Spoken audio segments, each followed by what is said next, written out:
ಚಳ್ಳಕೆರೆ ತಾಲೂಕಿನ ಜಾಜೂರು ಗ್ರಾಮದಲ್ಲಿ ಭಕ್ತಿ ಭಾವದಿಂದ ಶ್ರೀ ಆಂಜನೇಯ ಸ್ವಾಮಿ ದೇವರ ರಥೋತ್ಸವ ಹಾಗೂ ಜಾತ್ರಾ ಮಹೋತ್ಸವವನ್ನು ಅದ್ದೂರಿಯಾಗಿ ಆಯೋಜಿಸಲಾಗಿದೆ. ಮಾರ್ಚ್ 26ರಿಂದ 28ರವರೆಗೆ ನಡೆಯಲಿರುವ ಈ ಮಹೋತ್ಸವದಲ್ಲಿ ವಿವಿಧ ಧಾರ್ಮಿಕ ಹಾಗೂ ಸಾಂಸ್ಕೃತಿಕ ಕಾರ್ಯಕ್ರಮಗಳು ಜರುಗಲಿವೆ. ಮಾರ್ಚ್ 26ರಂದು ಬೆಳಗ್ಗೆ ಗಂಗಾ ಪೂಜೆಯೊಂದಿಗೆ ಚಾಲನೆ ನೀಡಲಾಗುತ್ತದೆ. ಮಾರ್ಚ್ 27ರಂದು ಸಂಜೆ 5 ಗಂಟೆಗೆ ಭಕ್ತರ ನಡುವೆ ಭಕ್ತಿ ಭರವಸೆಯ ರಥೋತ್ಸವ ನಡೆಯಲಿದ್ದು ರಾತ್ರಿ 9 ಗಂಟೆಗೆ ಆರ್ಕೆಸ್ಟ್ರಾ ಕಾರ್ಯಕ್ರಮವೂ ನಡೆಯಲಿದೆ. ಮಾರ್ಚ್ 28ರಂದು ಬೆಳಗ್ಗೆ ಅನ್ನಸಂತರ್ಪಣೆ, ಸಂಜೆ ಜಾತ್ರಾ ಕಾರ್ಯಕ್ರಮಗಳು ಹಾಗೂ ರಾತ್ರಿ ಮನರಂಜನಾ ಕಾರ್ಯಕ್ರಮಗಳು ನಡೆಯಲಿವೆ. ಈ ಮಹೋತ್ಸವದಲ್ಲಿ ಭಜನೆ, ನೃತ್ಯ, ನಾಟಕ ಸೇರಿದಂತೆ ಹಲವು ಸಾಂಸ್ಕೃತಿಕ ಕಾರ್ಯಕ್ರಮಗಳು ನಡೆಯಲಿದ್ದು ಗ್ರಾಮಸ್ಥರು ಹಾಗೂ ಭಕ್ತರಿಗೆ ವಿಶೇಷ ಆಕರ್ಷಣೆಯಾಗಲಿದೆ.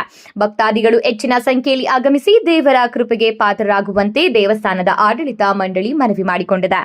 ವ್ಯವಸ್ಥಾಪಕರು, ಮಾಜಿ ಗ್ರಾಮ ಪಂಚಾಯಿತಿ ಅಧ್ಯಕ್ಷರು, ಸದಸ್ಯರು ಹಾಗೂ ಗ್ರಾಮಸ್ಥರು ಹೆಚ್ಚಿನ ಮಾಹಿತಿಗಾಗಿ ಸಂಪರ್ಕಿಸಬೇಕಾದ ಸಂಖ್ಯೆ ಮಹೇಶ್ 9535861421, ರಾಜೇಶ್ ಎಸ್ಟಿ 8496901995.